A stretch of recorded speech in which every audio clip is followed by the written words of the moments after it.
500제자 수기품인데요. 여기에서도 이제 먼저 성문 제자의 수기가 서해지는데 특히 이제 이 불운하 존자의 수기가 서해지고 있죠.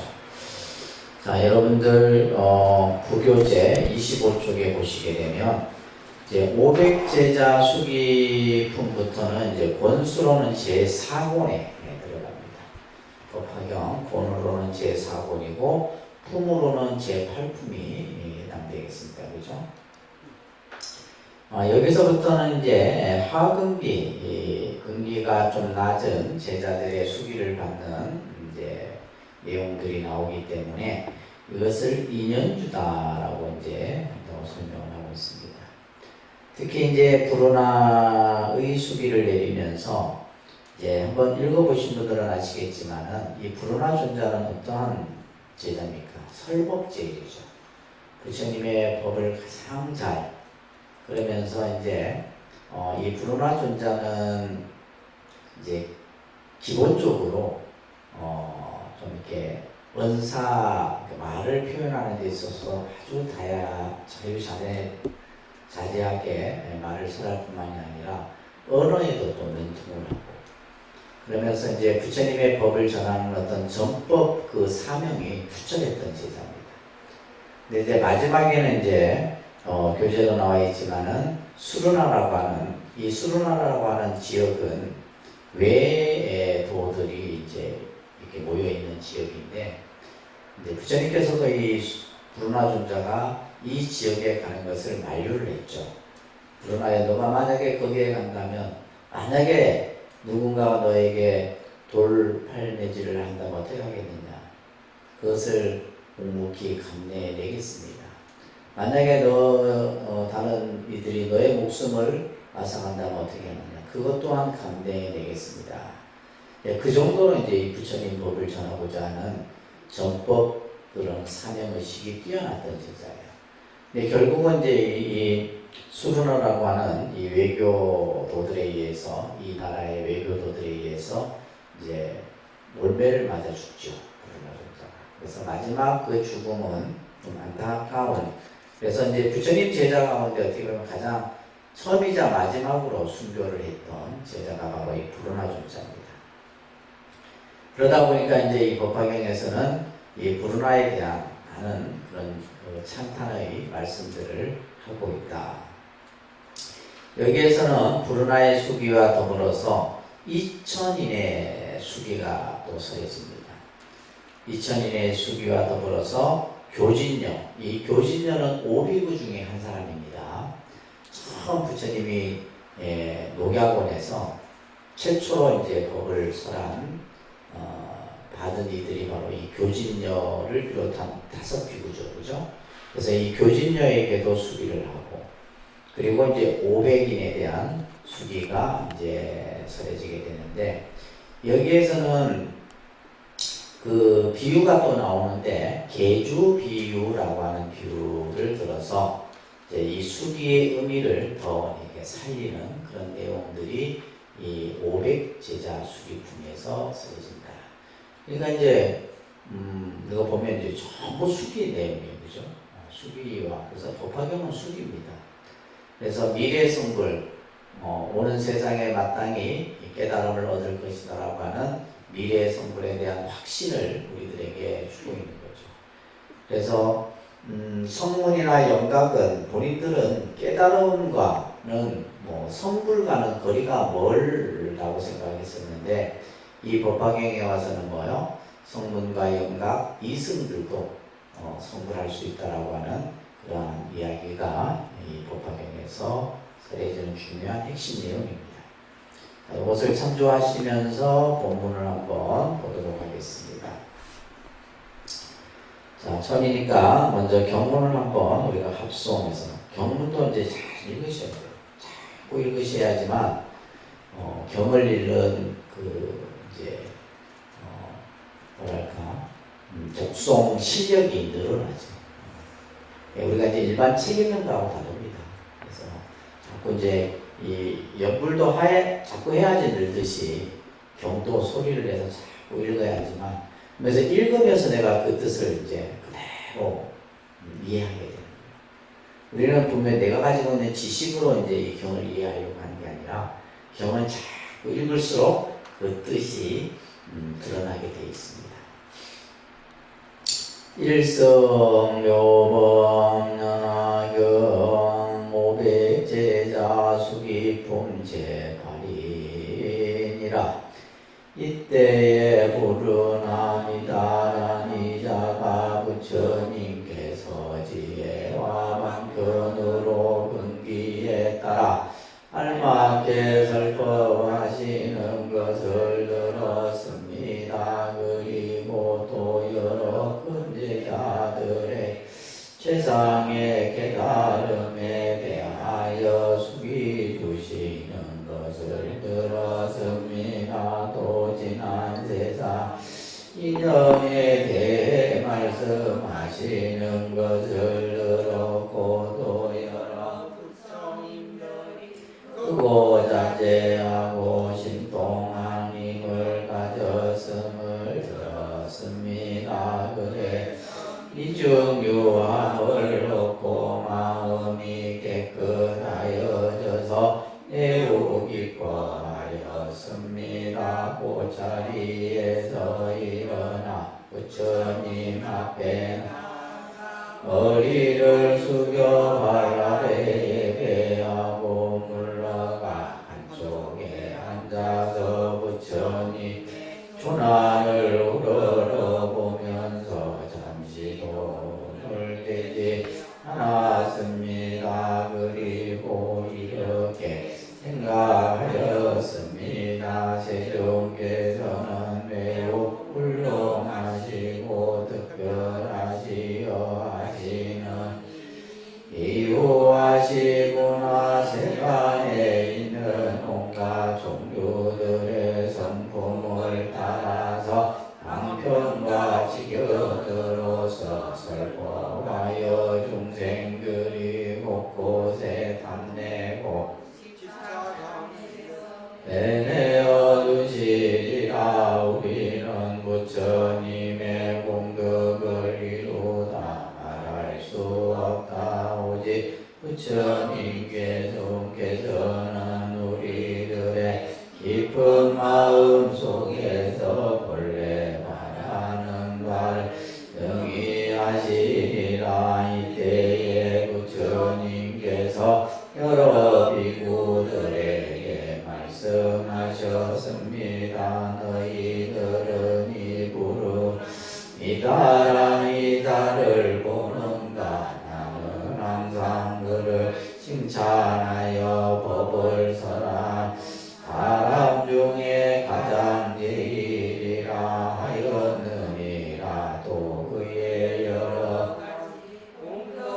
장탄하되 부지런히 전진하여 나의 가르침을 수고하고 나를 도와서 법 전하느니라. 사도대중에게 보여주고 가르쳐서 이롭고 기쁘게 하며 부처님의 바른 법을 제대로 해석하여 함께 범행을 닦는 이들에게 큰 이익이 되게 하느니라.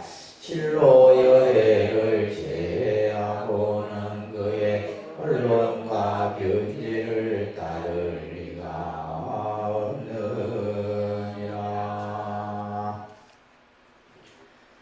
자, 이때에 부르나미다라는 이자가 부처님께서 지혜와 방편으로 큰기에 따라 알맞게 설법하시는 것을 들었다. 부처님께서 우리들에게 법을 설하는 데 있어서 중생의 우리 각자의 근기에 따라서 법을 설하시는데 그 힘이 이제 지혜와 방편의 힘이죠, 그죠? 지혜와 방편으로서 근기에 맞춰서 법을 설한다. 이게 이제 어떻게 보면 부처님께서 중생을 제도 교화하는 데 있어서 가장 기본이 되는 거예요. 근기에 따라서, 그죠? 지혜와 방편으로서 법을 설하는 것. 또한 여러 큰 제자들에게 최상의 깨달음에 대해서, 최상의 깨달음은 안옥다나 삼약삼벌이죠, 그죠? 완전한 깨달음을 말합니다. 그에 대해서 숙여주시는 것을 들었다. 이제 이 불온화 존자가 앞에서 이제 쭉 여러 이제 수벌이라든지 가섭이라든지 그죠? 가전연이라든지 이제 자기와 함께 수행하고 있었던 성문 제자들에게 수비를 주고 그죠? 이런 장면들을 쭉 옆에서 지금 지켜보았던 거죠. 뿐만이 아니라 지난 세상의 인연에 대해서 말씀하신 거예요. 그래서 앞에서 이제 그 대통지승결에 대한 이야기, 이거는 과거의 인연에 대한 이야기잖아요. 그러니까 이런 이야기들을 들었고 또한 부처님들이 크고 자제하고 신통한 힘을 가졌음을 들었다. 부처님이 가지신 무한한 힘. 그것을 우리는 이제 18불공법이다라고 합니다. 일반적으로. 그런데 18불공법. 부처님만이 가지신 자제하고 신통한 힘을 말합니다. 부처님은 어느 누구도 갖출 수 없는 그죠? 그러한 18가지의 공덕상을 갖추고 계시다. 그게는 신력, 사무소에 그죠? 다음에 대비, 사무예지 이런 이제 18가지의 그러한 공덕의 모습을 가지고 계십니다. 자, 그래서 미중요함을 얻고 일찍이 어느 누구도 증득하지, 그죠? 일찍이 어느 누구도 증득하지 못한 그러한 힘을 옷보는 마음이 깨끗해져서 매우 기뻐했다. 불온화 존자가 자리에서 일어나 부처님 앞에 나아가 머리를 숙여 화관에 예배하고 한쪽에 앉아서 부처님의 조난을 물어보면서 잠시도 눈을 떼지 않았다. 이제 제자들이 부처님께 법을 듣는 그런 이제 예를 갖추는 장면이죠, 그죠? 그러면서 이제 이렇게 생각을 한 거예요. 불온화 존자가. 세종께서는 매우 훌륭하시고 특별하시어 하시는 일이 희유하시는구나. 불가사의하다 이 말이에요. 세간에 있는 온갖 종류들의 성품을 따라서, 여기서의 성품은 근기죠, 그죠? 근기에 따라서 방편과 지견으로서 법을 설하여 중생들이 탐내고 집착함으로 인한 그런 어떤 괴로움을 전부 다 제거해 주신다. 다시 말해서 이제 중생들의 그러한 고통의 원인이 되는 욕심과 그죠? 집착과 또 어리석음을 전부 다 제거해 주십니다. 그렇기 때문에 우리는 부처님의 공덕을 이루다 말할 수 없다. 그죠? 부처님의 공덕을 어떻게 우리가 말로 다 할 수 있느냐? 헤아릴 수도 없을 뿐더러 그 공덕을 말로 표현할 수 없다. 불가설, 불찰, 미진수의 공덕이다. 부처님의 공덕은 그렇습니다. 그 공덕이 한량이 없다. 그래서 우리는 이제 부처님을 늘 찬탄하고 예배하고 부처님께 공양을 하는 거예요. 오직 부처님 세종께서는 우리들의 깊은 마음 속에서 본래 바라는 바를 능히 하신다. 뿐만이 아니라 부처님은 중생들이 무엇을 원하는지 무엇을 이루고자 하는지 우리의 깊은 속마음까지도 다 능히 하신다. 그러니까 이런 내용들은 이제 18불공법 안에 다 들어있어요. 전부 이제 중생들은 그냥 중생들이 하고자 하는 것들, 이루고자 하는 일들, 그죠? 마음속에 있는 그런 것들 전부 다 하시는 거예요. 이렇게 이제 불온화 존자가 생각을 한 거예요. 생각을 하자 그때 부처님께서 여러 비구들에게 말하죠. 너희들은 이 불온화 미단한 이자를 보는가? 여기에 있는 이 불온화 존자를 보고 있느냐? 나는 항상 그를 칭찬하여 법을 설하는 사람 중에 가장 제일이다. 네, 그래서 설법제일이라는 거예요. 무슨 제일? 설법제일 불온화 존자다. 그래서 법을 설하는 사람 중에 가장 제일이라. 네, 지금 그 수많은 많은 제자들 중에서도 이 불온화가 나를 대신해서 법을 선하는 사람 중에 제일이다. 이거 엄청난 그거죠. 칭찬이잖아요. 이걸 뭐 부처님이 이제 인정을 해준 거예요. 또한 그의 여러 가지 공덕을 찬탄하되 그냥 단순히 설법만 잘하는 것이 아니라 이 불온의 존재가 가지고 있는 여러 가지의 장점, 좋은 점들을 전부 말을 하면서 항상 부지런히 정진하고 또 나의 가르침을 수호하고 부처님의 법을 그냥 가장 지극히 잘 받든다. 또한 나를 도와서 법을 전하느니라. 이렇게 이제 부처님께서 불온의 존재의 그러한 이제 법을 설하는 것뿐만이 아니라 늘 부지런히 정진하고 또 나의 가르침을 잘 수호하고 실천한다 이 말이에요. 수호한다는 지키고 보호하는 건데 그것을 몸소 이 불온의 존재는 그 법을 실천하고 그러면서 또한 내가 가지 못하는 곳, 그죠? 멀리 있는 곳까지. 그래서 이제 실제 어떻게 보면 최초의 전도의 역할을 했던 인물이 바로 이 불운의 존재입니다. 또한 사부대중에게 보여주고 가르쳐서 이 불운의 존재는 모든 사람들을 부처님의 법을 뭐예요? 보여주고 그것을 또한 가르쳐서 이롭고 기쁘게 하며. 그래서 우리가 부처님 법을 받는 이유가 뭐냐? 부처님의 법을 배우는 이유가 뭐냐? 부처님 법을 배우면 우리들이 살아가는데 이로움이 있다. 또한 뭐예요? 괴로운 일보다는 그 괴로움을 항상 우리 마음을 기쁘게 하는 힘이 되는 것이 바로 부처님 법이다. 그래서 이 불운의 존재는 부처님의 법을 보여주고 가르쳐서 이롭고 기쁘게 하며 뿐만이 아니라 부처님의 정법, 바른 법을 제대로 해석해. 이게 중요한 거죠. 부처님 법을 자기 식대로 해석하면 안 됩니다. 그 법에 어긋나지 않는 그래서 우리가 사실 이 경을 보고 여러분들이 경을 배우고 또 제가 경을 이렇게 설해주는 데 있어서 굉장히 중요한 거죠. 예를 들면 그냥 내 생각, 내 주장을 가지고 얘기하면 이거는 안 되는 거죠. 가능한 한 뭐요? 부처님의 그 법에서 어긋나지 않도록, 그죠? 그래서 법을 잘 해석해요. 부처님의 법을 제대로 해석해서 함께 범행을 닦는 이들에게, 범행은 청정한 행을 범행이라고 해요. 그러한 것을 닦는 이들에게는 큰 이익이 되게 한다. 그러면서 실로 열의를 제외하고는 부처님을 제외하고는 그의 언론과 비언제를 따를 리가 없다. 말을 하는 데 있어서 논리정연, 논리정연. 근데 실제 이제 우리가 이제 이런 말을 잘하는 것을 스피치라고 얘기하죠, 그죠? 이 스피치 교육 같은 경우는 사실 우리가 말이 이제 기승전결이 있어요. 앞뒤 다 떼고니 하면 이제 오해하는 경우들이 많죠.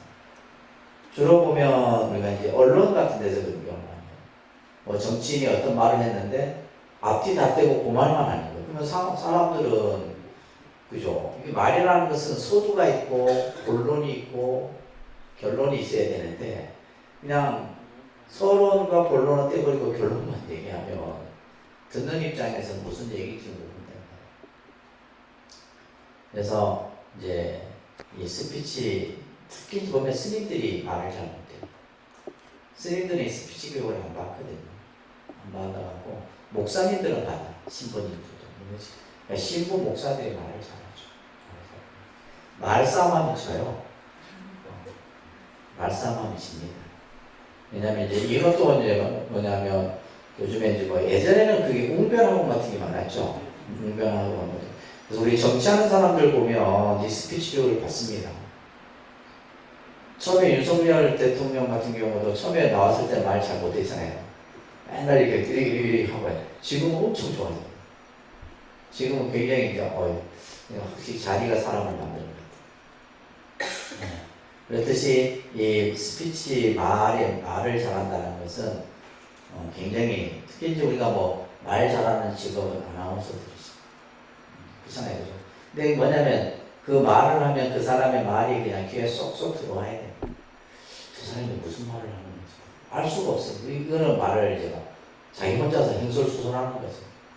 근데 이 브루나 존자는 부처님의 법을 어떤 법을 선했더라도 그 상대방이 이해하기 쉽고 또 그것을 바로 잘 실천할 수 있도록 법을 선한 제자예요. 그래서 변제라는 것은 뭐냐면 다양한 비유와 다양한 어떤 예를 들어서 자유자재로 말을 선합니다. 우리는 옛날에 보면 말 잘하는 사람을 별로 안 좋아했죠. 근데 이제 이 부처님 제자 중에 이 브루나는 설법제이다라는 걸 꼭 기억을 하시기 바랍니다. 자, 그러면서 너희들은 브루나가 다만 나의 법만을 수하여 돕고 널리 전한다고 말하지 마라. 단순히 말만 잘하고 설법만 잘하는 것이 아니다 이 말이에요. 자, 이 이제 브루나 존자의 과거의 이야기를 부처님이 또 합니다. 과거 전생의 이 브루나 존자의 그런 행적에 대해서 얘기를 하죠. 지난 세상에 90억 부처님의 처소에 있어서, 그러니까 이제 현재의 송하모니 부처님에 와서만 이렇게 했던 것이 아니라 이미 뭐요? 90억, 그러니까 90억 부처님 초소라는 말은 셀 수 없을 만큼의 많은 부처님이 계시는 곳에서도 이 말이에요. 브루나는 그 부처님들의 바른 법을 수호하여 돕고 널리 전하였으며 또한 그 부처님 회상에서도 법을 선하는 사람들 중에 가장 으뜸이었느니라. 그러니까 지금 현재의 브루나 존자가 현재에서만 이렇게 하는 것이 아니라 이미 그죠? 과거에 많은 부처님의 계신 곳에서도 또한 이와 같이 했더라 이런 말이에요. 또 여러 부처님이 말씀하신 공한 법을 명료하게 통달하고 공의 이치를 잘 깨달았다. 또 네 가지 걸림이 없는 지혜를 얻었느니라. 항상 자세히 생각하고 훌륭하게 법을 설하여 의혹이 없으며 보살의 신통한 힘을 갖추고 그의 목숨이 다하도록 항상 범행을 닦아내니라. 그 부처님 당시의 사람들이 모두 말하기를 참다운 성문이라 했다.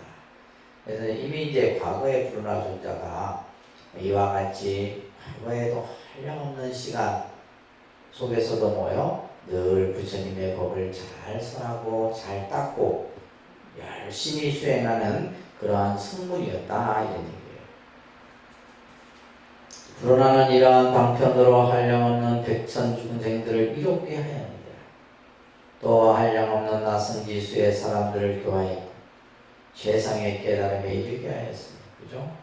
수많은 사람들을 교화해서 그들로 하여금 전부 깨달음에 이르게 하였으니 부처님의 국도를 청정하기 위하여 항상 불사를 지어서 중생들을 교화하였느니라.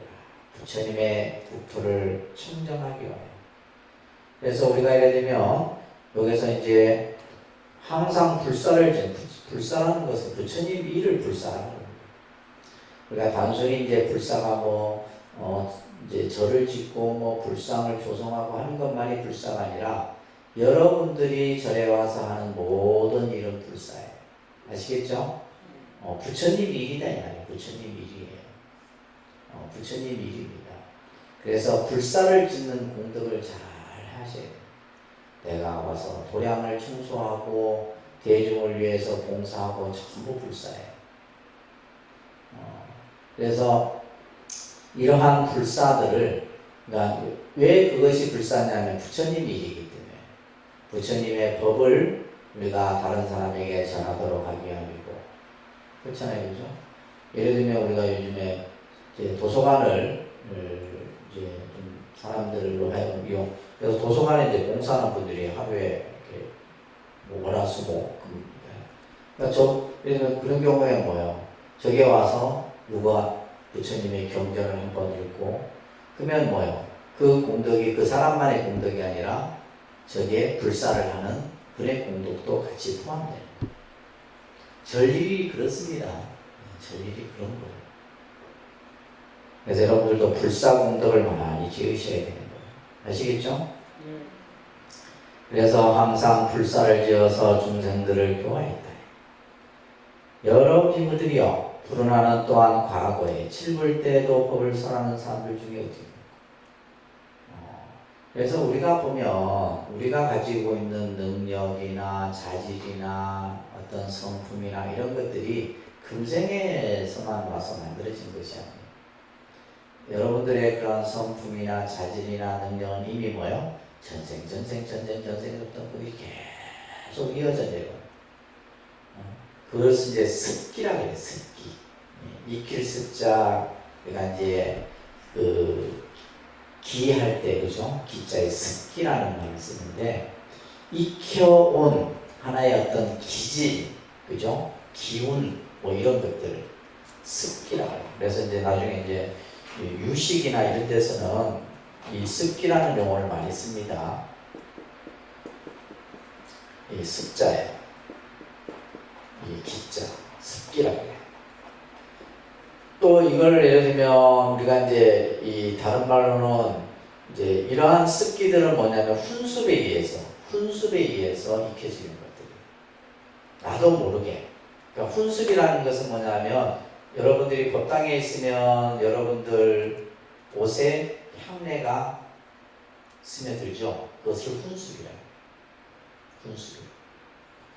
여러분들이 이제 냄새 나는 쉽게 말해서 수산물 시장을 갔다 온다. 그게 뭐예요? 이미 내 옷에 뭐예요? 비린내가 되어 있죠. 이것을 뭐라 그래요? 훈습이에요. 익혀온 습을 말하는 거예요.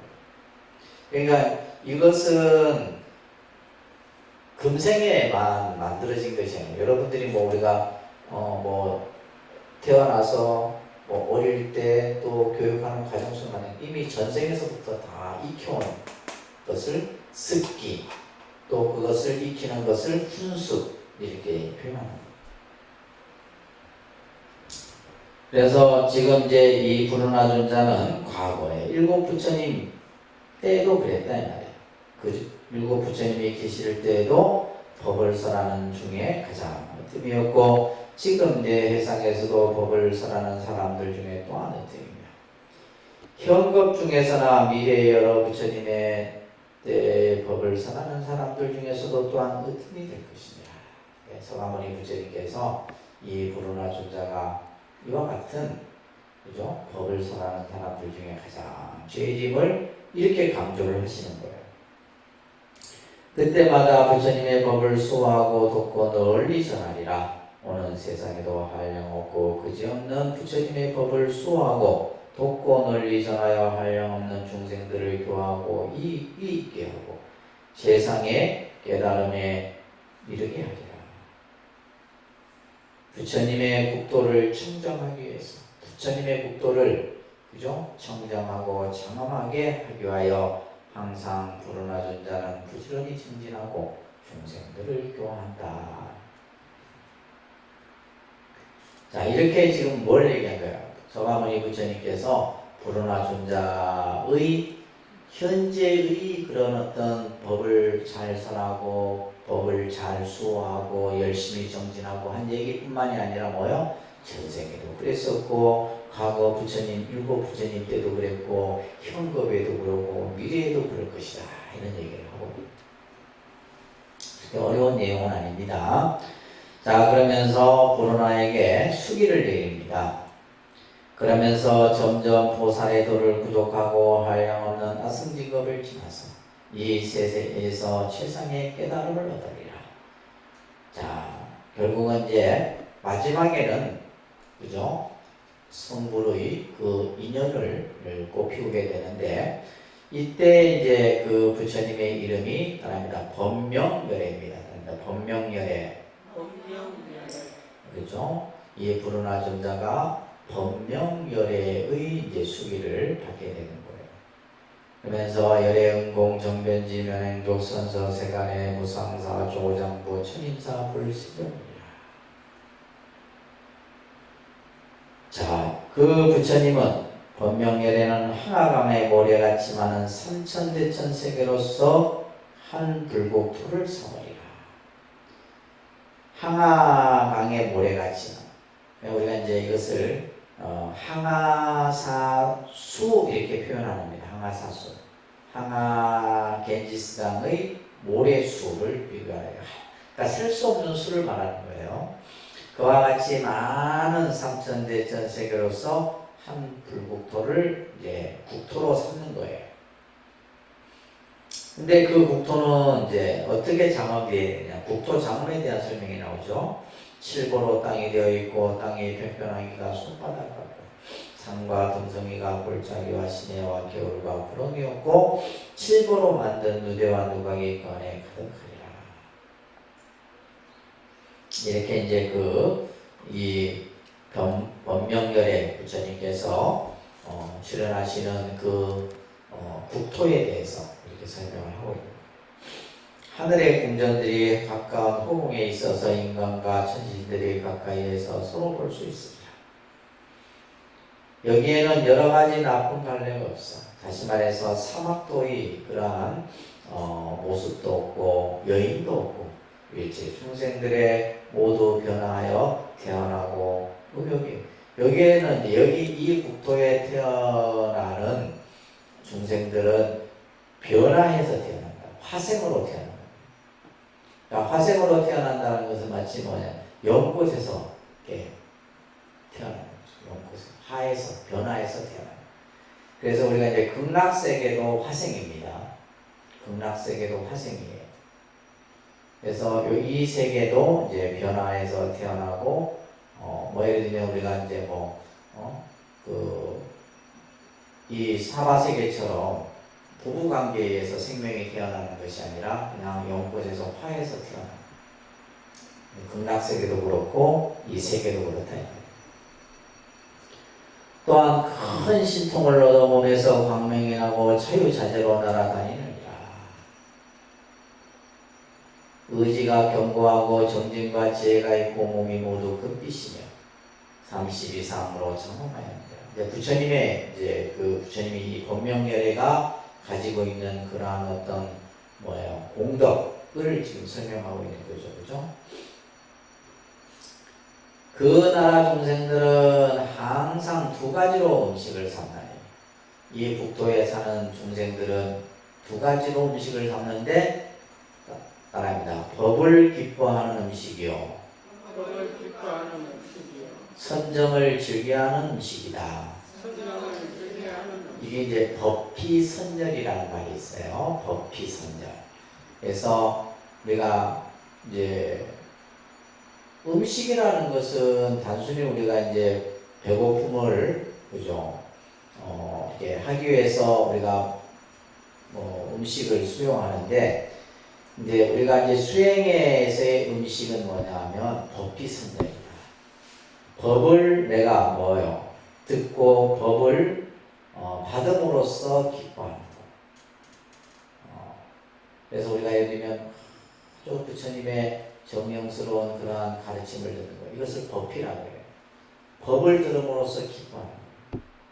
그래서 우리가 그래서 법을 듣는 이유가 여기에 있는 거예요. 부처님 법을 들으면 내 마음에서 기쁘고 환희로운 마음이 일어나는 거예요. 그래서 우리가 경전을 보는 이유도 바로 법이죠. 경전을 보는 이유도 바로 법입니다. 그래서 부처님의 법을 내가 보고 듣고 배움으로써 거기에서 기쁨을. 그 다음에 선열이라는 것은 선정을 통해서 또한 기쁨을 얻는 거예요. 그러니까 우리가 법비선열은 이제 스님들이 바로 공양할 때 이 구절이 들어가요. 스님들의 음식은 법을 기뻐하는 음식이고 선정을 즐겨하는 음식이다 라는 이 법비선열이라는 말이 스님들의 오관계 속에 들어갑니다. 이 구절이 법화경에서 이렇게 나오고 있는 거예요. 그래서 이 세계의 중생들은 법을 기뻐하는 것으로 음식을 삼고 선정을 즐겨하는 것으로 음식을 삼는다. 한량없는 나성지 천만억 나유타 보살들이 있어서 한량없는 그죠? 셀 수 없는 많은 보살들이 있는데 큰 신통과 네 가지 걸림이 없는 지혜를 얻어 중생들을 잘 교화하리라. 이 국토에 있는 이제 보살들은 이와 같이 이제 중생들을 잘 교화한다. 또한 성문 대중들은 산수로 계산해도 할 수 없고, 이제 우리 말하에서 이제 아란과에 있는, 그죠? 이런 성문 제자들 수도 헤아릴 수 없다. 이들은 모두 6가지 신통과 3가지 발금과 8가지 해탈을 부족하였다. 그 부처님의 국토는 이와 같은 한량없는 공덕장엄을 성취하였느니라. 그러니까 공덕장엄, 공덕장엄이다 라는 말. 그래서 이 지금 불운하 존자가 이제 성불을 해서 법명열애가 되는데, 이 법명열애의 그 국토에 이렇게 많은 보살과 성문제자들과 또한 중생들이 더불어 함께 있으면서 이런 이제 장엄의 세계, 장엄된 모습을 보여주는데, 그것이 전부 뭐요? 이 법명열애의 공덕장엄으로 나타난 것이다. 그래서 우리가 이제 여러분들이 절에 와서 아까 뭐 불사라는 말도 있었지만은 내가 수행을 하고, 내가 예를 들면 기도를 하고 또 뭐 정진을 하고 하는 것들이 뭐냐면 공덕장엄. 아시겠죠? 공덕으로서 자꾸 나를 가꾸는 거예요. 장엄은 꾸미는 거잖아요. 꾸미는 건데, 그 꾸미는 것을 뭐 우리는 뭐 여러분들은 뭐 뭘로 꾸며요? 그죠? 찍고 바르는 걸로 꾸미잖아요. 근데 그게 아니라 이 공덕장엄은 내 수행으로 나를 가꾸는 거예요. 아주 이 대승경전에서 많이 쓰여지는 용어입니다. 공덕장엄이다. 이와 같은 한량없는 공덕장엄을 성취했다. 이때 이 겁의 이름, 시간의 이름은 도명이라는, 시간의, 그죠? 겁명이 나오죠, 그죠? 시간의 이름이 나오고, 그 나라의 국토의 이름이 선정이다. 선정이라는 또 국토의 이름이 나오며, 또한 이 부처님의 수명, 불수, 그죠? 이 부처님의 수명은 아성지겁이다. 그렇기 때문에 법이 매우 오래 머물 것이요, 부처님이 열반하신 후에는 칠보로탑을 만들어 나래 안에 가득하리라 하면서 이 불운하에게 바로 법명열애가 될 것이다 라고 하는. 그래서 지금 우리가 앞에서도 계속 봤죠. 우리가 이제 수기를 내릴 때는 그 세계가 어떻게 이루어져 있고, 그 세계의 이름이나 부처님의 국토나 또 부처님의 수명이나, 그죠? 권속들이나 이런 내용들이 계속 반복돼서 나온다고 그랬어요. 그죠? 이게 법화경이에요. 이 법화경의 주 핵심 내용입니다. 자, 앞에서 했던 내용을 다시 중송, 거듭 개송을 통해서 밝히는 내용입니다. 자, 같이 한번 읽어볼게요.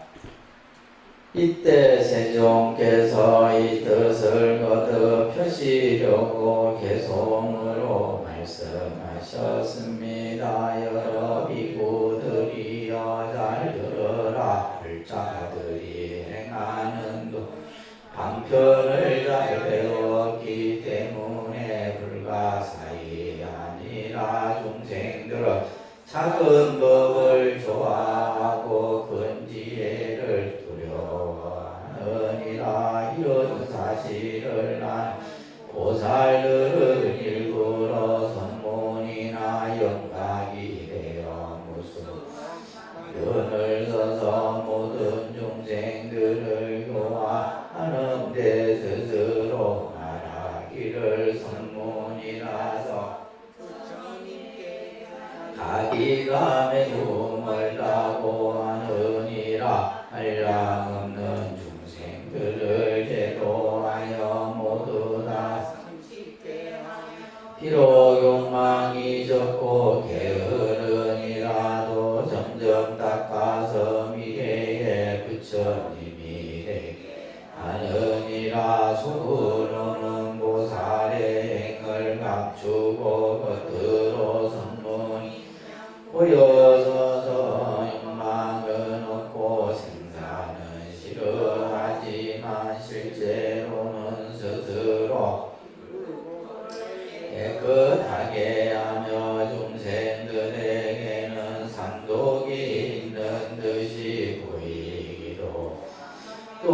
삿된 소견도 나타내어 보이느니라. 나의 제자들은 모두 이렇게 방편으로서 중생 제도하나니 그들의 교화하는 각가지 방편들을 내가 모두 말한다면 중생들이 이 말을 듣고는 마음에 의혹을 품으리라.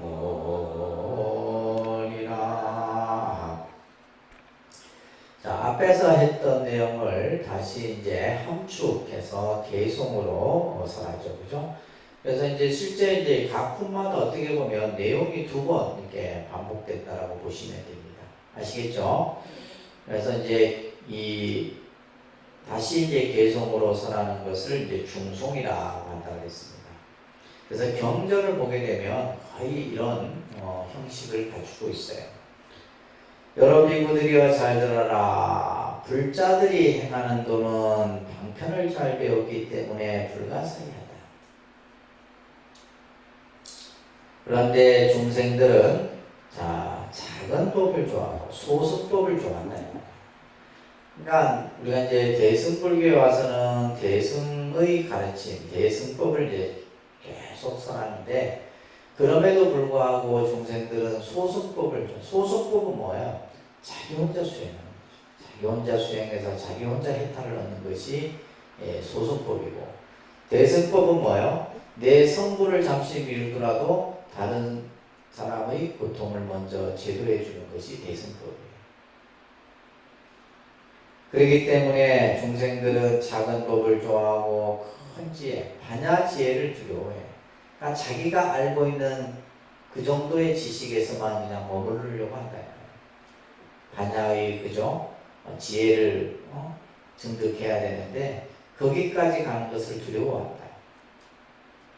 그렇기 때문에 이런 사실을 아는 보살들은 일부러 성문이나 영각이 되어서 보살이 돼요. 그죠? 보살들이 이러한 중생들을 제도하기 위해서 보살이 다시 뭐가 되는 거예요? 성문도 되고 또 다시 영각이 되는 거예요. 그래서 무수한 방편을 써서 중생들을 교화하는데, 예를 들면 관세음보살이 그렇잖아요.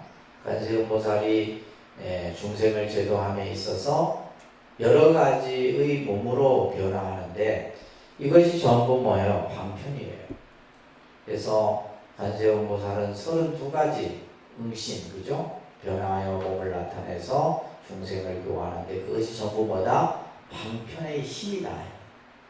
관세음보살이 가지고 있는 방편력입니다. 예를 들면 지장보살도 마찬가지예요. 지장보살도 그렇고 문수보살도 그렇고 보현보살도 그렇고 이런 보살들이 중생을 제도함에 있어서 방편을 써서 중생을 제도한다. 그러면서 스스로 말하기를 성문이라서 부처님의 가기가 매우 멀다고. 아이고, 내가 중생인데 어째 부처님 그 깨달음에까지 가겠냐. 그러니까 이런 생각은 뭐냐면 이제 소승적 사고인 거죠. 한량없는 중생들 제도하여 모두 다 성직해하며 비록 욕망이 적고 게으르니라도 점점 닦아서 미래의 부처님이 되게 한다. 그죠? 근기가 낮은 사람이라 할지라도, 그죠? 욕망이 많고 아직까지 이제 성불의 인연이 먼 중생이라 할지라도 이들을 뭐요? 자꾸 닦게 만드는 거죠. 점점 닦게 만들어서 결국에는 성불에 이르기까지 한다, 이런 말이에요. 속으로는 보살의 행을 갖추고 겉으로는 성문이냐 보여서 욕망은 없고 생사는 싫어하지만 실제로는 스스로 불국토를 깨끗이 하며 때로는 중생들에게 삼독이 있는 듯이 보이기도 하며 삿된 소견도 나타내어 보이느니라. 이런 것들이 전부 방편이에요. 그래서 이제 대승불교는 중생을 제도 교화하는 데 있어서 그 핵심은 뭐다? 방편이다. 뭐라고요? 방편이다. 그러니까 여러분들이 예를 들면 살아가는 데 있어서 자식들을 가르치고 키우고 성장시키고 하는 데 있어서 하는 것들이 전부 뭐야? 방편인 거죠. 방편인 겁니다. 보살이 중생을 제도하는 데 있어서도 방편으로서 제도하고. 그래서 이제 이 방편이라는 말이 그래서 법화경은 수기, 방편 뭐 이런 용어들이 핵심 단어예요. 방편으로 중생을 제도한다. 아시겠죠? 부처님은 중생을 방편으로서 우리들을 제도하신다. 그들의 교화하는 갖가지 방편들을 모두 내가 말한다면, 그러니까 방편이 너무 많은 거죠. 방편의 그러한 그 종류들이 너무 다양한 거예요. 그렇기 때문에 이제 이 법화경 같은 경우는 비유가 많이 등장하는 것도 그거 뭐예요? 전부 방편이잖아요. 비유를 통해서 중생들을 그죠? 깨닫도록 하는 거 이게 전부 방편이에요. 또 인연을 통해서 중생들을 깨달음에 이르게 하는 것도 방편이에요. 다 방편입니다. 그런데 이 갖가지 방편들이 너무 많기 때문에 만약에 내가 이 방편들을 전부 중생들에게 말한다면 중생들이 뭐다? 이 말을 듣고는 마음에 의혹을 품으리라. 의심을 품으리라. 어떻게 부처님이 저렇게 여러 가지 방편으로 중생을 제도할 수 있느냐 이렇게 의심을 갖게 됩니다. 자, 지금 그러니까 결국 어떻게 보면 이제 이 수기라고 하는 내용도 결국은 하나의 뭐요? 방편력으로서 나타난 모습인 거예요. 지금 이 불어나는 예적에 백천억 부처님을 섬겼고 또한 수행하는 일을 부지런히 하여 불법을 널리 전하여 수호했다. 그래서 그가 이제 이 불어나뿐만이 아니라 부처님의 성문제자들은 이미 과거에 다 오랫동안 수행과 또 그죠? 그런 어떤 자기 공덕을 다 쌓았던 인물들이에요. 또한 가장 높은 지혜를 구하기 위하여 여러 부처님 계신 데서 제자들의 상수로 있으면서 많이 듣고 지혜가 있었느니라. 또한 법을 설하는 데 두려움이 없고 여러 사람들을 즐겁게 하며 조금도 고달픈 줄 모르며 부처님의 교화를 돕느니라. 큰 신통을 이미 얻었고 걸림없는 네 가지 지혜를 갖추어 모든 근기들의 영리하고 둔함을 하라. 항상 청정한 법을 설하느니라. 그죠? 우리가 이제 법을 설할 때는 그 법을 듣는 이가 근기가 수승한지 근기가 낮은지를 잘 살펴서 써야 돼요. 그냥 뭐 일률적으로 똑같이 설하는 게 아니에요. 근기에 따라서 법을 설한다 그랬잖아요. 그죠? 근기에 따라서 법을 설한다. 그것을 우리는 대기설법이라고 배웠습니다. 그러니까 대기설법. 근기에 따라서 법을 설하기 때문에 부처님의 가르침이 방대한 겁니다. 왜 불교는 이렇게 그 법의 내용이 다양하냐 라고 했을 때 그것은 뭐예요? 중생의 근기에 따라 법을 설했기 때문에 그 법의 내용이 다양한 거예요. 그죠? 근기가 높은 사람에게는 그에 맞는 법을 설하고 근기가 낮은 이에게는 이해할 수 있도록 설합니다. 근데 이제 예를 들면 내가 근기가 하근기인지 중근기인지 상근기인지 모르고 그죠? 예를 들면 내가 근기가 낮은데 최상승 법문을 듣고 닦으려고 하면 닦아지나 모른다. 안 돼. 근데 그러면 우리는 어리석은 중생들은 뭐냐면 아이고 불교가 어렵네 이렇게. 불교 어렵다는 말 하지 마세요. 불교가 어려운 게 아니라 나에게 맞는 근기의 공부를 하셔야 돼요. 나에게 맞는 수행을 하셔야 돼요. 아시겠죠? 나에게 맞는 수행과 나에게 맞는 공부를 하셔야 돼요. 그러니까 그런 것들이 전부 뭐냐면 방편이다. 방편. 근데 이제 우리는 보면 이제 누가 옆 사람이 하면 따라서 하는 게 문제. 옆 사람이 뭐 좋다 하면 그게 좋은 줄 알고 따라서. 나에게 맞는지 안 맞는지도 모르고 그죠? 자, 그래서 모든 근기들의 영리하고 둔함을 알아 항상 청정한 법을 쓰였다. 이러한 이치를 연설하고 드러내어 천만억 중생들을 교하여 대승법의 몸을 배웠어. 스스로 불국토를 깨끗하게 하느니라. 오는 세상에도 또한 한량없이 많은 부처님께 공양하고 바른 법을 수호하여 널리 전하여서 스스로 불국토를 천족케 하느니라. 언제나 여러 가지 방편으로 두려움이 없이 법을 설하여 헤아릴 수 없는 중생들을 제도하여 일체지혜를 성직게 성취하게 하리라.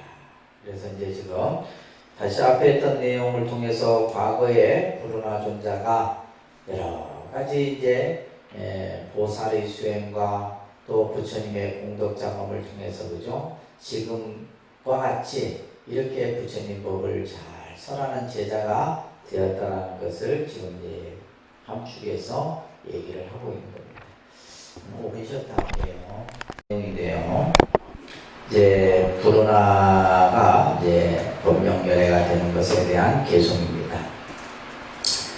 모든 열애에게 공양도 하고 법보의 창고를 수호하다가 법의 창고, 그것을 이제 우리는 법장이라고 합니다. 법장, 그죠? 법장이라는 말을 쓰는데 그 이제 부처님의 법이 담겨져 있는 창고를 이렇게 말하는 거예요. 그것을 수호하다가 그 뒤에 성불하니 이름을 법명이라 한다. 그 국토의 이름은 선정이고, 그죠? 그 국토는 또한 칠보로 이루어졌고, 그 시간의 이름, 겁의 이름은 보명인데, 보살 대중들도 많고, 수요가 한량없는 천만억이며, 이들이 다 신통을 얻었고, 이용과 공덕이 부족한 이들이 나래 안에 가득하더라. 이게 보살의 수도 많지만은 성문 대중 또한 수가 한량이 없다. 3명과 8가지 팔해탈, 3명은 이제 숙명통, 누진통, 타신통, 육신통 중에 이제 3가지를 말하는데 이 이제 신통이에요. 8가지 또한 해탈, 4가지 걸림없는 지혜를 갖추어 이들을 승보가 되느니라. 그 나라의 여러 종생들은 음욕은 이미 없어지고 순전히 변화로 태어나며 화생이라고 하는 데 있어요. 그죠? 상으로서 장엄한 몸을 갖추었느니라. 법의 기쁨과 선정의 희열로서 음식에서 법비선멸이라 말을 표현했습니다. 다른 음식에 대한 생각은 없고 또한 여인도 없으며 또한 악보도 없느니라. 부르나 비구는 공덕이 모두 원만히 성취되어 이러한 정토를 얻어 현인과 성인들도 수없이 많으리라. 이러한 한량없는 사신들을 내 이제 다만 간략히 말하였을 뿐입니다. 그래서 부르나 존자에게 바로 법명열애의 수기를 이제 설하는 내용이 나오고, 이어서는 이제 교진여와 500아라한의 수기가 도설해집니다. 이때 1200아라한들로서 1200아라한이라는 것은 우리가 이제 여러분들 금강경이나 기타 경전에서 이제 부처님을 항상 상수하고 따랐던 제자들이 1250인이라는 숫자가 나오죠. 그래서 여기에서 말한 1200아라한들이 이제 그 제자들이에요. 마음의 자제함을 얻은 이들이 이렇게 생각했다. 1200명의 성문제자들이 이런 생각을 한 거죠. 우리들은 기쁘게 미중요한 일을 얻었으니 일찍이 있지 아니한 일을 얻었다. 누구도 뭐 경험할 수, 볼 수 없고 알 수 없는 그런 일들을 우리가 이제 얻었으니 만일 세종께서 저 큰 제자들처럼 수기를 주신다면 얼마나 유쾌하겠느냐, 얼마나 좋겠느냐. 수기를 은근히 바란 거죠, 그죠?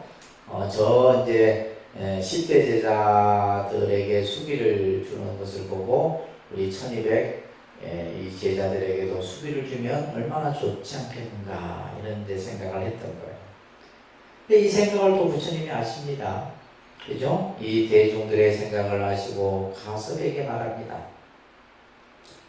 이 마하가섭은 부처님의 상수제자죠. 그죠? 제1제자입니다. 여기 1200아라한들에게 내가 이제 차례대로 최상의 깨달음에 깨달음을 얻으리라는 수기를 주리라. 1200 제자들에게도 수기가 서리지는 겁니다. 여기 이 대중 가운데 나의 큰 제자인 교진여 비구는, 그러니까 교진여라는 이 비구는 누구라 그랬어요? 5비구 중에 한 사람입니다.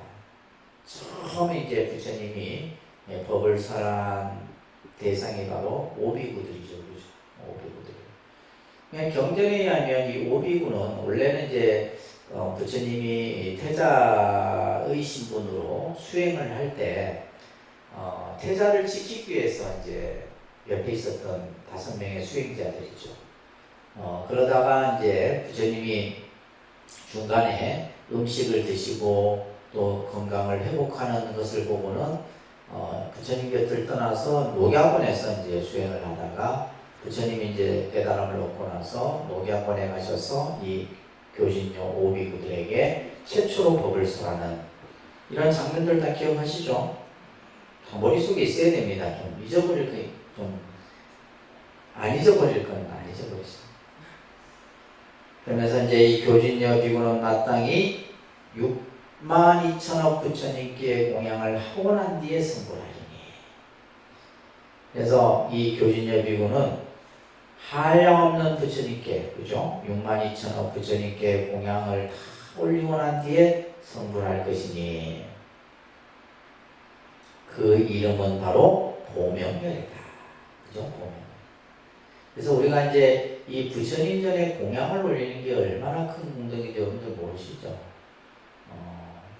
부처님께 그냥 우리가 그냥 의뢰하는 것이니까 우리는 그냥 가볍게 생각하는데 내가 다 공양을 지어서 요즘에는 우리 이제 후원에 없으니까 공양을 지어서 옛날에는 이제 보면 공양을 부처님께 공양을 올리는 것을 공양주가 있어요. 공양주가 공양을 쌀을 씻고 해서 맞이를 앉혀갖고 공양을 한 다음에 이제 그 공양을 올릴 때 공양을 지은 사람이 올리죠. 우리는 공양 짓는 사람 따로 있고 올리는 사람 따로 있고. 근데 사실은 근데 이제 그러면 이제 일을 이제 나누기 위해서 할 수 없이 그런 거지만 원래는 이제 공양을 짓는 사람이 공양을 올리는 게 원칙이에요. 그럼 또 아무도 안 할 걸.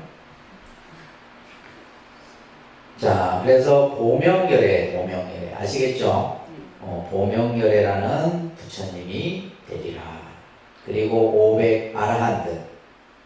자, 우리가 이제 500 아라한, 우리가 이제 일반적으로 아라한 하면 16 아라한, 그 다음에 500 아라한 이렇게 이제 얘기를 하는데 여기서 말하는 아라한은 이미 뭐요? 소승의 입장에서 보면 깨달음을 완성한 이들이에요.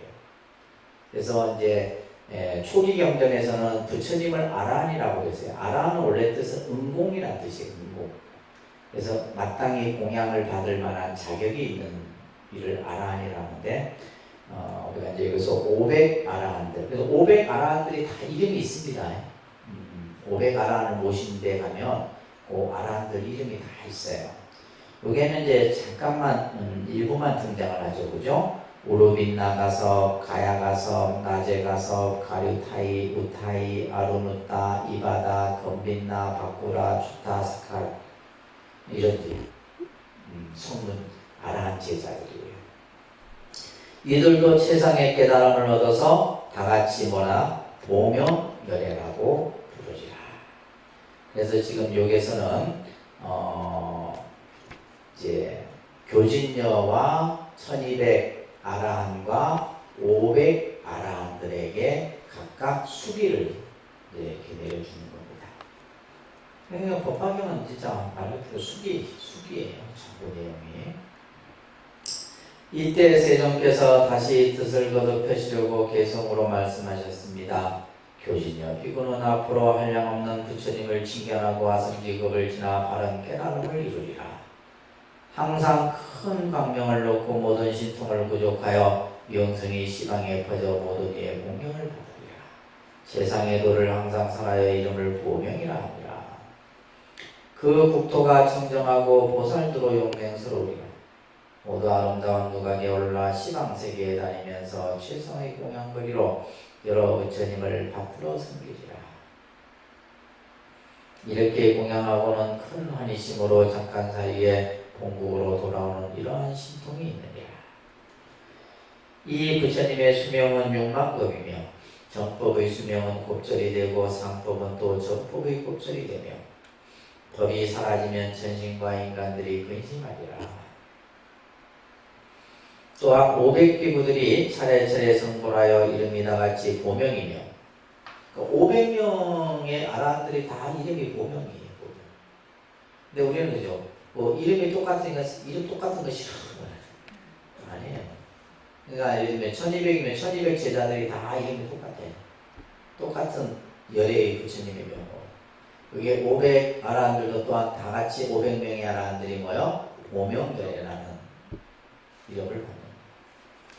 이들에게 차례차례로 수기하기를 내가 열반한 뒤에는 누구가 성불하리라. 그들이 교화하는 세상은 오늘날의 나와 같으며 국토의 깨끗한 자문과 여러가지 신통한 힘과 보살 성문 대중과 정법과 상법과 수명의 급수가 얼마나 되는지는 모두 위에서 말한 것 같다고 하리라. 가서 이어 그대는 이미 500명의 자제한 이들을 알거니와 그의 여러 성문들도 역시하느니라. 이 해상에 있지 않은 이에게는 그대가 이렇게 일러줘요. 그러니까 이제 여기에 지금 이 법회에 참석하지 않는 1200 아라한이나 500 아라한들에게도 가서 네가 이와 같이 수기를 내렸다는 것을 알려주라 이 얘기를 하는 겁니다. 그러면서 이제 계주의 비유가 나옵니다. 이 500제자 수기품에서는 이제 우리가 비유가 나오는데 계주의 비유가 써지고 있죠, 그죠? 자, 이 법화경은 우리가 이제 여러 비유들이 써지고 있는데요. 자, 여러분들 부교재 한번 보시면 67쪽 67쪽에 보면 개5주의 비유가 나옵니다.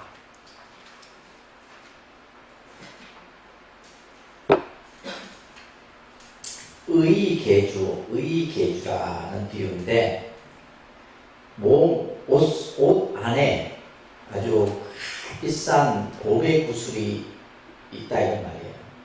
근데 이제 우리 중생들은 그것이 있는 줄 모르는 거예요. 우리 중생들은. 그래서 이제 그걸 이제 비유로 하고 있는데 이 수학 인기품에서 500의 아라한이 그죠? 수기를 얻어 환희하며 자신들이 멸도를 얻었다고 생각한 전적으로 무지한 때문이라 하고 자신들의 이해한 바를 이 비유로서 설하고 있는데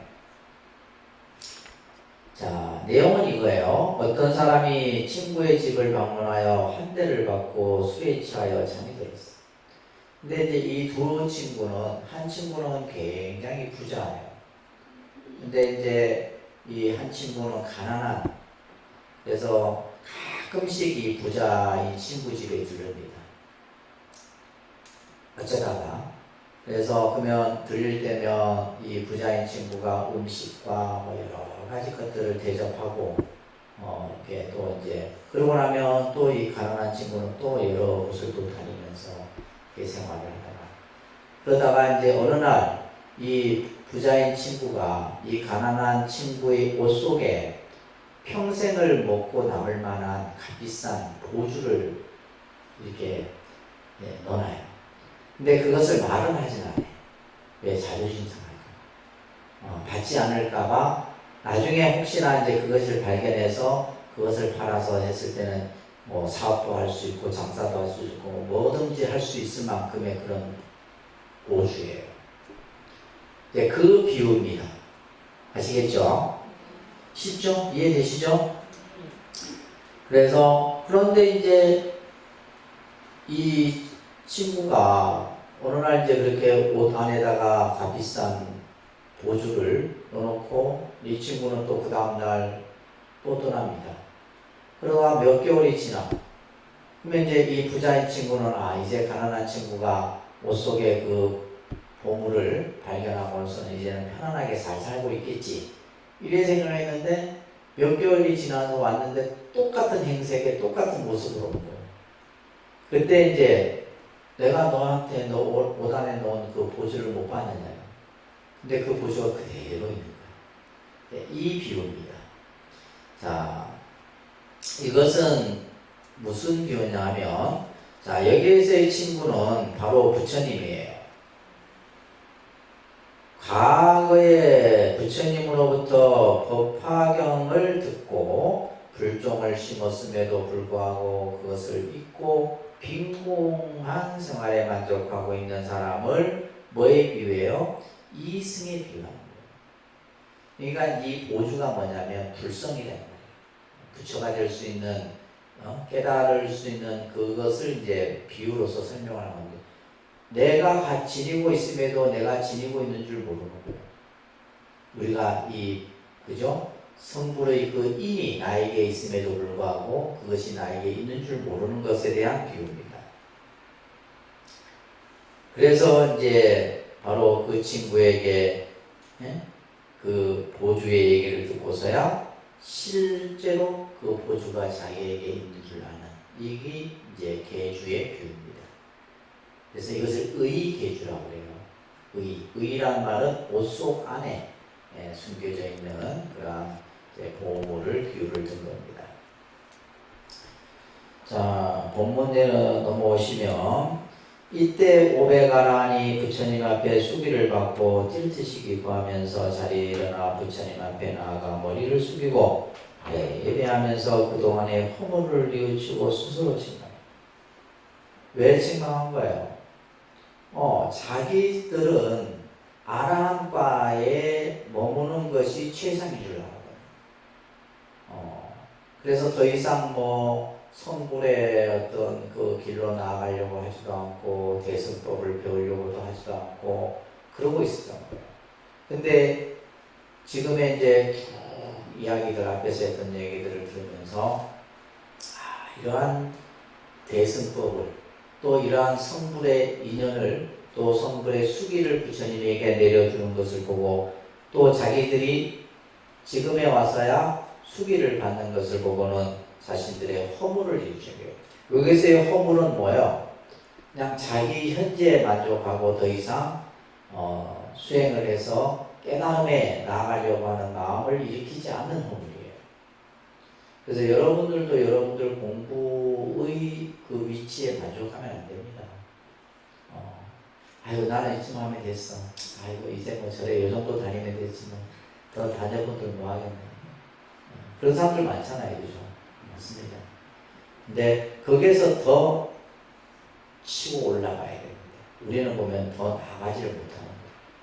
그러니까 오히려 그냥 태굴심 물러나지 않은 것만 하면 다행인 거지. 그 상태만 유지만 해도 다행인 거예요. 근데 대부분 사람들은 물러납니다. 점점 물러나가고 나중에 더 이상하게 변해져. 그러면 안 돼요. 세존이시여 저희들이 늘 생각하기를 스스로 구경의 열반을 얻었노라고 해요.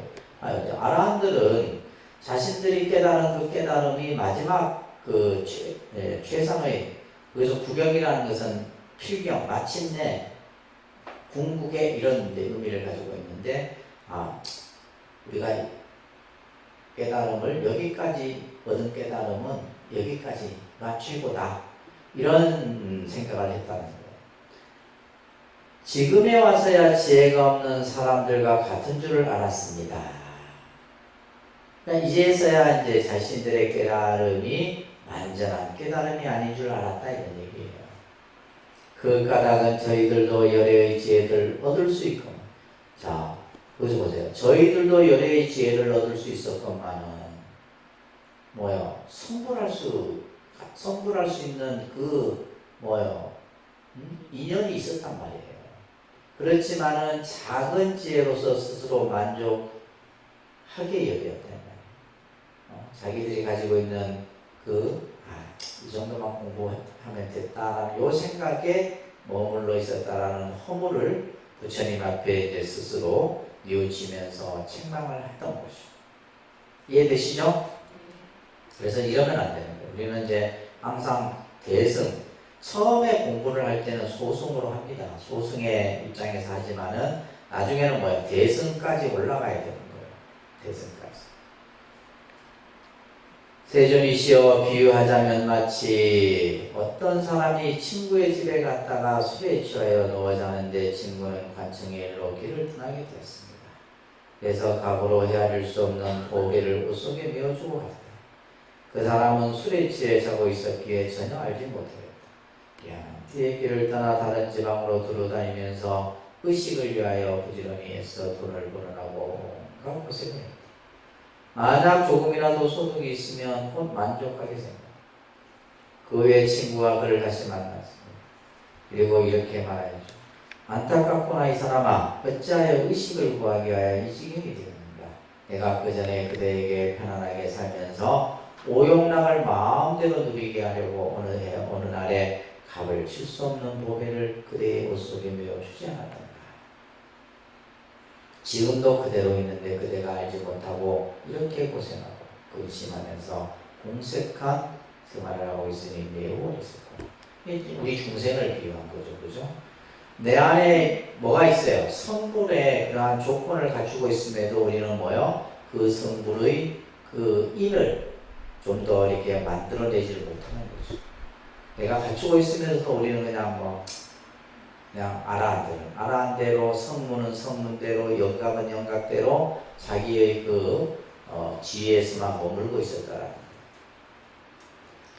그대는 이제라도 이 보배를 팔아 필요한 물건을 산다면 언제나 마음껏 할 수 있어 부족함이 없으리라. 이렇게. 이 비유를 이제 다시 이치로서 밝히는 내용이죠. 부처님도 그와 같아서 5살이시던 때 저희들을 교화하여 일체의 지혜를 구하는 마음을 내게 하셨으나 곧 잊어버리고 알지도 깨닫지도 못하였다. 이미 아란의 도를 얻었다 하고 열반이라 생각했다. 아란들은 자신이 얻은 그 깨달음이 그죠?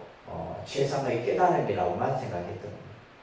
살림이 가난하지만은 적은 것을 얻고 만족하다 여겼으나 일체의 지혜를 얻으려는 영혼은 오히려 남아있었다. 지금 세존께서 저희들을 깨우치기 위해 이렇게 말씀하셨습니다. 따라합니다. 여러 비구들이여, 그대들이 얻은 것은 구경의 열반이 아니니라. 내가 오래전부터 그대들로 하여금 부처님의 성근을 심게 하였지만은 방편으로 열반의 모양을 보였더니 그대들이 참으로 열반을 얻었노라고 하는구나. 자, 그래서 이제 너희들이 그죠? 얻은 깨달음은 구경의 열반이 아니다. 최상의 깨달음이 아니다라는 거예요. 그래서 부처님의 성근을 심어서 이제 너희들로 하여금 너희들 스스로가 열심히 나름대로 그죠? 공부를 해서 아라한가만 얻은 것만 해도 대단한 거죠. 아라한의 지혜에 오른 것만 해도 우리가 수다원, 사다함, 아나함, 아라한 마지막 그죠? 사과 중에 최고의 지혜가 아라한이다. 그래서 방편으로 열반을 보였더니 그것이 마치 진정한 열반이라고 생각했다. 세존이시여 저희들이 이제서야 진실한 보살로서 최상의 깨달음에 대한 수기를 받음을 알았습니다.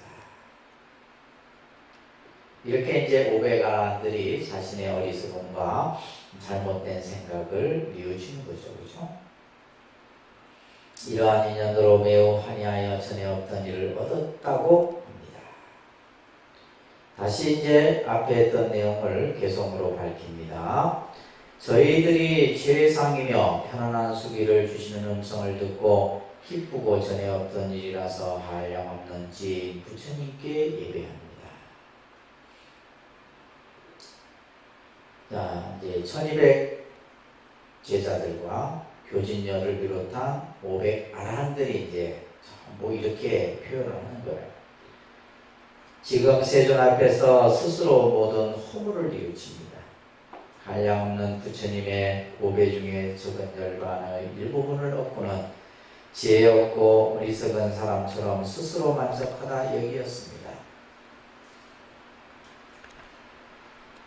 비유하면 마치 가난한 사람이 친구의 집을 갔는데 그 집이 매우 부하여 성대하게 차린 음식으로 대접합니다. 그리고 값을 칠 수 없는 보배 구슬을 옷 속에 매어주고는 아무런 말도 없이 볼일을 보러 갔는데 그때 그런 술에 취해서 알지 못하였다. 빈궁한 사람은 깨어나서 여러 곳으로 돌아다니며 의식을 구하여 스스로 살아가느라고 그 살림살이가 매우 가난하였습니다. 조금만 얻어도 고만족해하고 더 좋은 것은 원하지 않으며 옷 속에 무가보에 보배 구슬이 매어 있는 줄도 알지 못하였습니다. 보배를 준 친구가 그 뒤에 그 가난한 친구를 보고 심하게 책망하고 나서 옷 속의 구슬을 보여주었다. 그 가난한 사람은 구슬을 보고 한이한 마음 말할 수 없고 많은 재물들을 마련해놓고 5가지 욕망을 마음 누렸습니다. 저희들도 그와 같아서 세종께서 긴긴 어두운 밤에 저희들을 어이없게 여기고 교화하시어 가장 높은 소원을 심히하였습니다. 그러나 저희들은 지혜가 없어서 알지도 못하고 깨닫지 못해서 열반의 일벌구만 조금 얻고는 스스로 만족하게 여기고 더 구할 줄 몰랐습니다. 이제 부처님께서 저희들을 깨우치시니 이것은 참된 열반이 아니요 가장 높은 부처님의 지혜를 얻어야 그것이 참다운 열반이라고 하셨습니다. 그래서 지금 이제 이 앞에서의 여러 이제 성문 제자들이나 또 이제 수기를 받는 제자들의 내용을 보게 되면, 그러니까 이들은 이제 자신이 수행해서 얻은 그 깨달음을 최상의 깨달음이라고 생각을 한 거죠.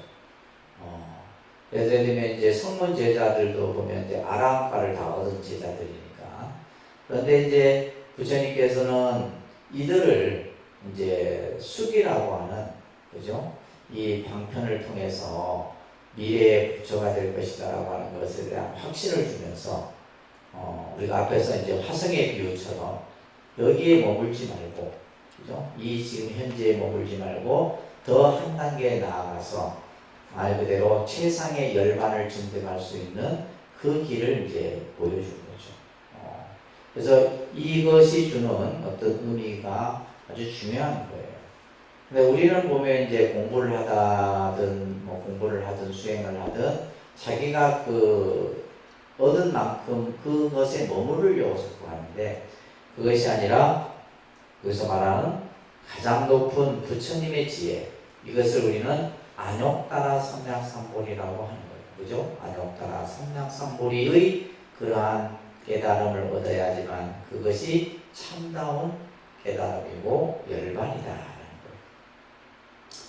저희들은 지금 부처님께서 수기를 주시는 장엄한 일과 또 저희들이 나중에 차례대로 수기하리라는 말씀을 듣고 뭔가 마음에 기쁨이 두루 가득합니다. 이렇게 해서 이제 500제자 수기품까지의 내용이 이제 마치게 되겠습니다. 그래서 500제자 수기품에서는 그죠? 1250명의 아라한들, 교진녀와 그 다음에 500 아라한들의 수기의 내용이 서려지고 있고, 또 여기서 뭐요? 계주의 비유가 아주 이제 쉬운 비유이지만은 그 의미는 굉장히 깊은